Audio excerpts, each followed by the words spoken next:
There is no such thing as soundproof. That's what we're going to talk about just in a little bit. But first, welcome to the huddle, the voiceover huddle. We do this every single day on YouTube where we hop on here and talk voiceover and how to grow your voiceover business and give you some tips and tricks and strategies to maintain and do your thing in the voiceover world. My name is Mike Hathcote. I'm a full-time voice actor and voiceover career coach. Don't forget to chime in on the chat where we're going to do some shout outs here in a few minutes like we always do. Just let me know where you're watching from. And also don't forget to hit the like and subscribe and hit the notification bell. We are the #1 voiceover related channel on YouTube, 84,000+ subscribers and over 1,500 videos that you can watch for free to learn all about voiceover. Okay, let's talk about, as we're leading up to George Whittam's class next week, all about practical personal studios. A lot has been said about soundproof, and I've said it on here several times, but I think it bears repeating. There's really no such thing as a soundproof room or a soundproof booth. There probably is a soundproof room somewhere at NASA or somewhere like that, but as far as what we citizens can build or buy, there's really no such thing as soundproof. There's sound dampening, there's sound, suppressing, but there's no such thing as soundproof. Even the foam that you see on, that you can buy, people will call it soundproofing foam. It's really not to soundproof your space. It is to dampen the space or to suppress the bounciness, the reverberation of your space. There's really two things that you need to be worried about when it comes to treating the space where you record. It's keeping outside noise out. That's where the soundproof thing comes in, which, like I said, doesn't exist. And then there's treating the space inside for boxiness or reverberation. And that's where the foam comes in. So the way that your booth is built is makes a lot of difference as to how those two things kind of shake out. Whether you've got a walk-in closet, a booth like I'm in, a blanket fort, whatever it is, there are a lot of variables that you have to, take into consideration when you're treating that space. Just like with the foam, all foam is not created equal. And we've talked about this on here before as well. And I'm sure George is going to get much deeper into it in his class. Just because you go on Amazon and look for soundproofing foam doesn't mean it's going to be good. And so George is going to tell us what the difference is and how to decide which kind of foam you're using or whatever you're using. It may not be foam. Maybe it's sound absorption panels or something like that. For instance, this logo behind me, that is a sound panel. It's not just a piece of cardboard. It's actually an acoustic panel that I had my logo printed on. So you could have a booth that has several of those in key areas of the space. You don't necessarily have to cover all the walls and ceiling. If you put these panels in certain positions in your room where sound happens to be bouncing, and George knows all about this and he's going to show us, then you may not have to spend tons and tons of money on foam. You may just have to buy certain panels that go in certain strategic locations in your space, and that may be all that's necessary. But, every room is different. All of our voices are different. All of the microphones are different. So these are all the things that George is going to kind of unpack for us in this class next Tuesday. Once again, it's called Practical Personal Studios, and it's going to be all about taking your space, no matter what kind of space it is, and making it sound pro. And he's going to give you very practical, it's in the name, right? Practical ideas and solutions to make your space, no matter what it is, sound pro as possible. Okay. Maybe it's not the foam, maybe it's the panels, maybe it's, do you need bass traps or not? There's all kinds of variables. So he's gonna dig deep into that stuff. No matter what your budget, he's gonna show you how to make your space sound pro.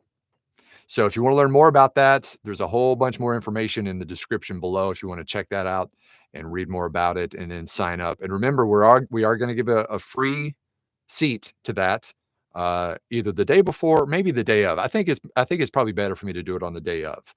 The morning of that class, which is a week from today, I'm gonna make a drawing of all the people who've signed up, and we're gonna give somebody a refund, so they'll get it for free. So that's a week from today. So learn more about it below in the description, and, there you go.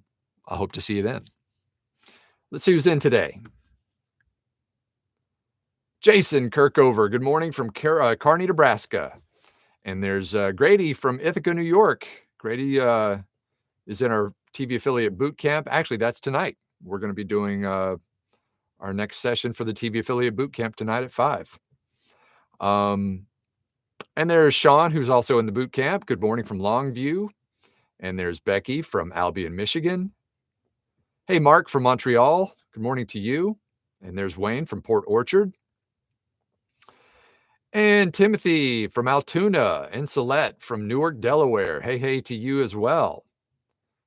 And Sally, good morning from Plano, Texas. And David from Ontario, Hamilton, Ontario, that is. Happy Tuesday to Terry from Fallston, Maryland. Is there really any such thing as soundproof? Negative.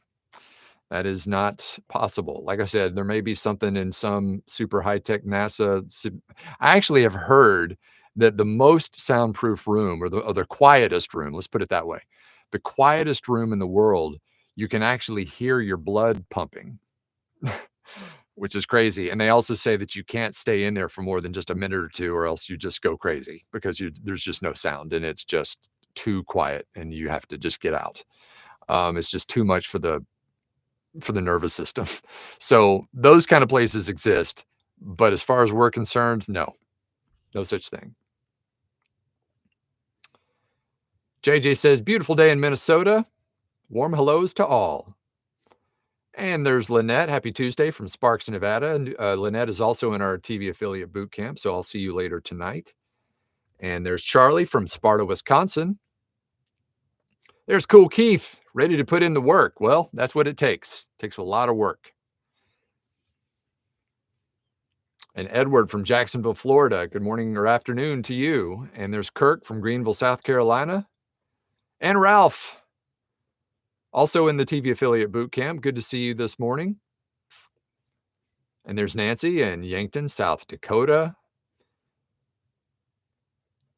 And Pineapple's in LA says soundproof. Okay. Andrew says, good morning from Latvia. And there's Bob from Wadsworth, Ohio. There's Josh from Ellijay, Georgia. I lived for about a minute in Dalton, Georgia. Do you know where that is? In Dalton, Georgia? Right after high school, I moved in with my grandparents to help them. They had a bunch of land, and I moved in with them to help kind of take care of their land until they were able to sell it. So that was right after high school. And then, of course, I moved back there and to Atlanta back, 20 years later.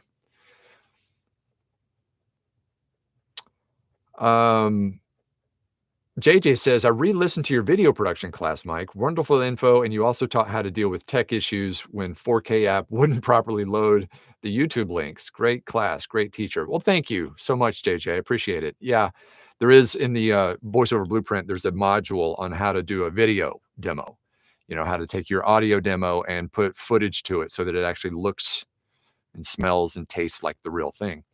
And yeah, sometimes there is a glitch or two, but I've got a little workaround in there just in case.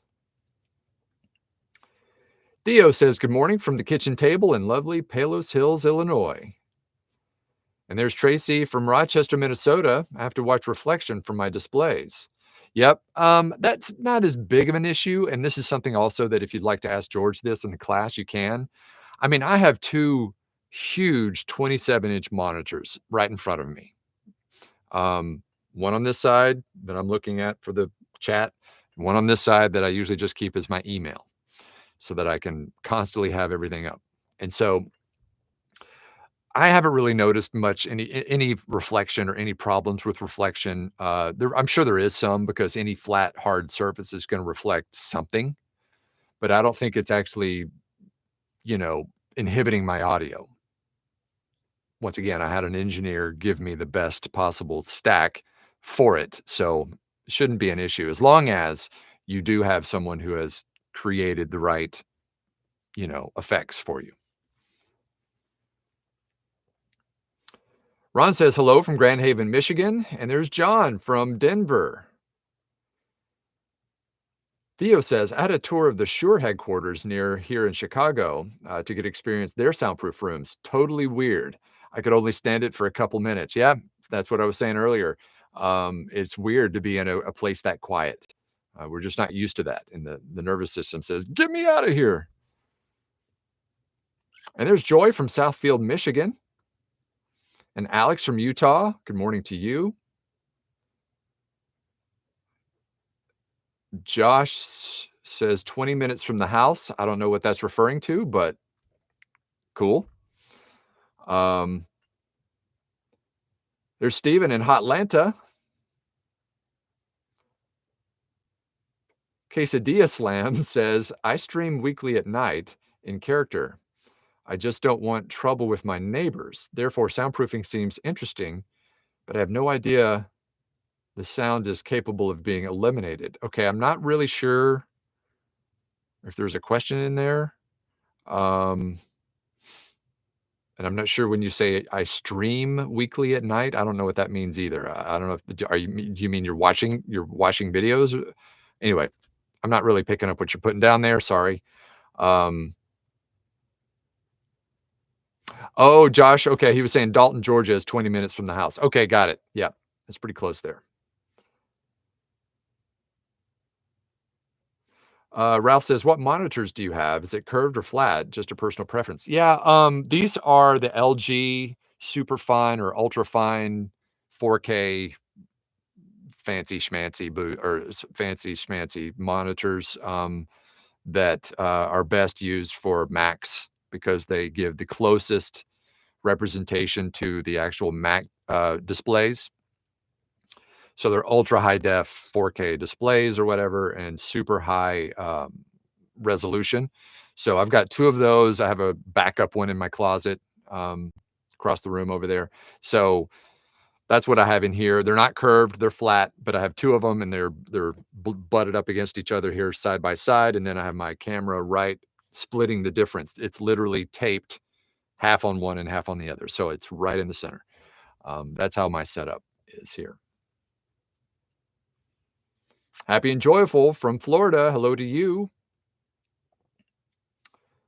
Baron von Mike says, it's Mike from York, PA. Soundproofing is so essential.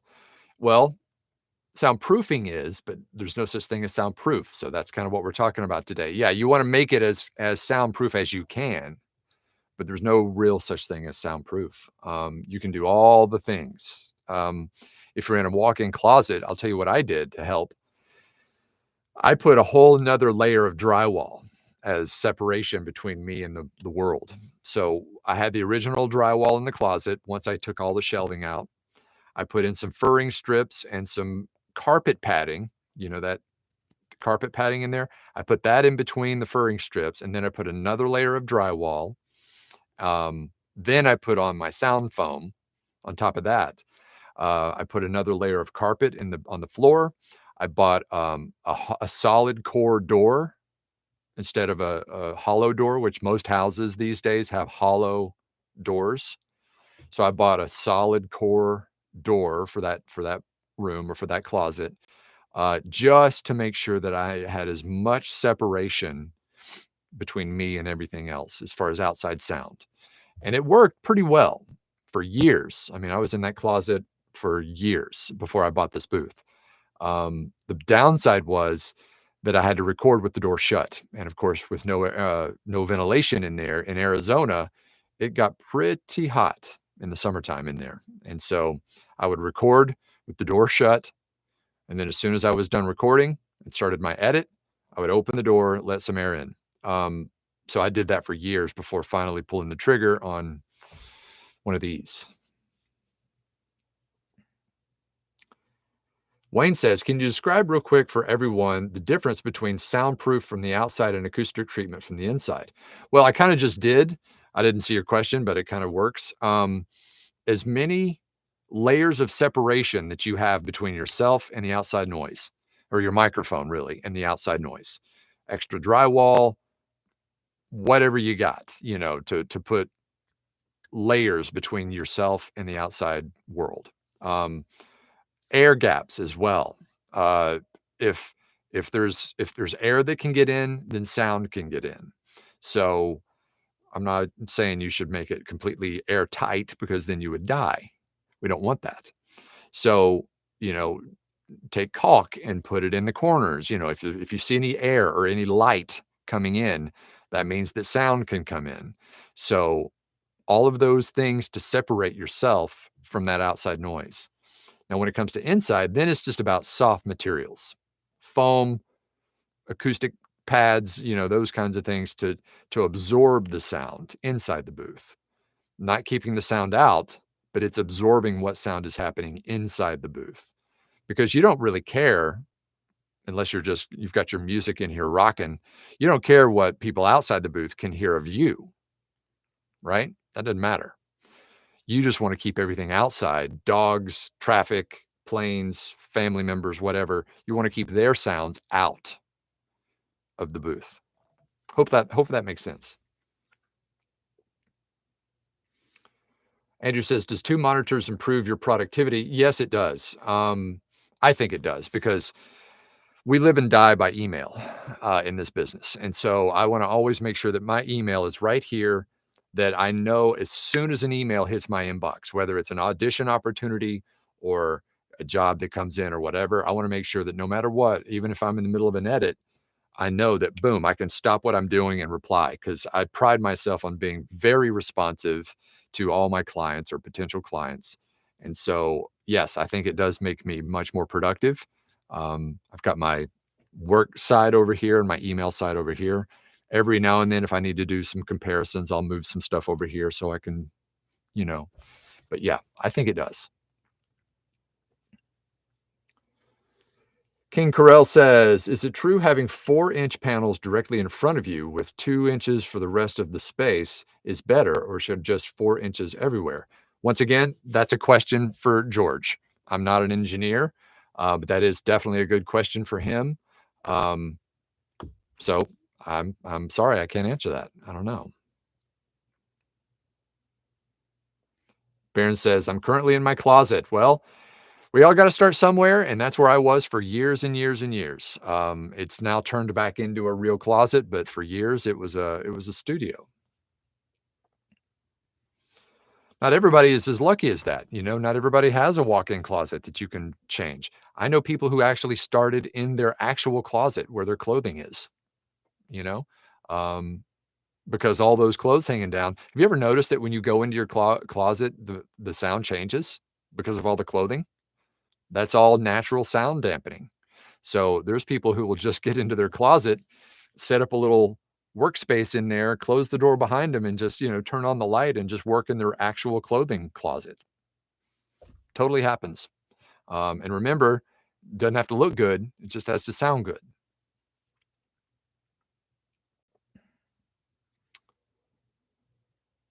King Carell says 2 panels everywhere worked fine for the previous space, but the wife and I moved, so looking to upgrade. If that's the case, I highly recommend you take George's class. If you're going to be moving into a new space that is completely foreign to you, that you're not sure how to set it up, George's class is going to change your life. It's going to help you have a game plan on how to actually outfit that closet or whatever space you're going to have. Maybe it's a whole room. If you move, maybe you have a whole room that you want to use. Whether it's a big space like that, a full room, or a small little closet, anything in between, he's going to be able to guide you on the best ways to make it sound the best. Joshua says, I just built a sound booth with insulated walls inside and insulated room. Yep. I mean, they make certain, and you can find things like, rock wool and stuff to put in between the drywall or whatever panels you're using. Some people just use plywood, you know. Um, but you can find sound dampening or sound, I hate to use the word soundproof, but, soundproofing insulation that is designed to keep out sound. But George can tell you which is the best to use. Quesadilla Slam says, as in live streaming to my audience, can get quite loud. So let me rehearse or rephrase. Sorry. Do you think it's worth soundproofing a larger room? Um, yeah, I mean, if it can get loud in there, then sure. You want to absorb as much of that sound as possible. This space that I'm in is so well treated that most of the time I can record with the door open. So I don't have to pull that door shut to really keep things out, because what happens in here stays very well treated. And because our kids are grown and they're really not here as much anymore, and they're about to be both at college, I don't have to worry about, family sounds as much, so I just leave the door open for the most part.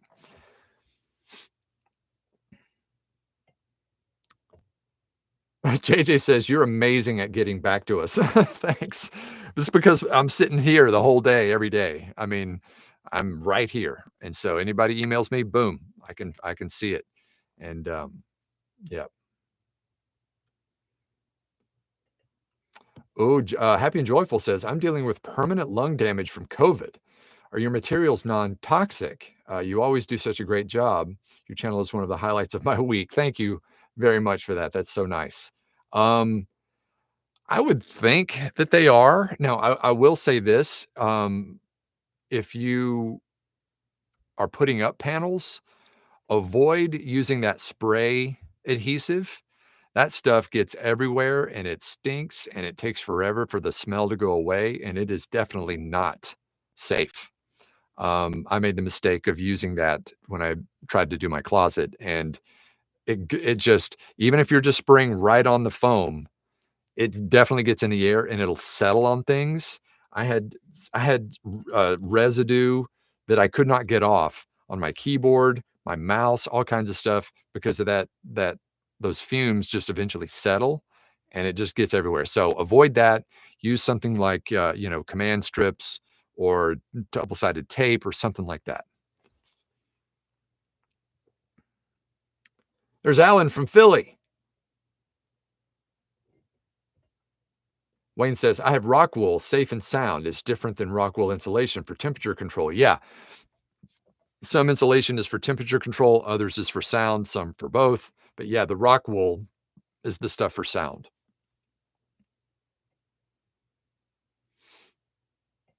Quesadilla says, no way, door open, sick. Yeah, door open. The only time I'll do that is if that I'll shut the door is if there's something happening in the house. And even the door to my office stays open. So I mean, I'm wide open to the house. If I'm having like a directed session or there are people in the house or whatever, I'll pull the office door shut and this door shut. And boy, when that's done, it is dead quiet. I can't hear a thing, but I don't do it very often. King Krell says, I'd love to take George's class. I'm probably stuck with the closet treatment until we eventually move to Montana for fam. Then we'll buy the house and customize, baby. Yep. It's always nice when you can start from scratch, and build what you want where where you're going to be. But yeah, George's class, it's all about treating spaces that are less than perfect and making them sound perfect, even though they're not. So huge opportunity there.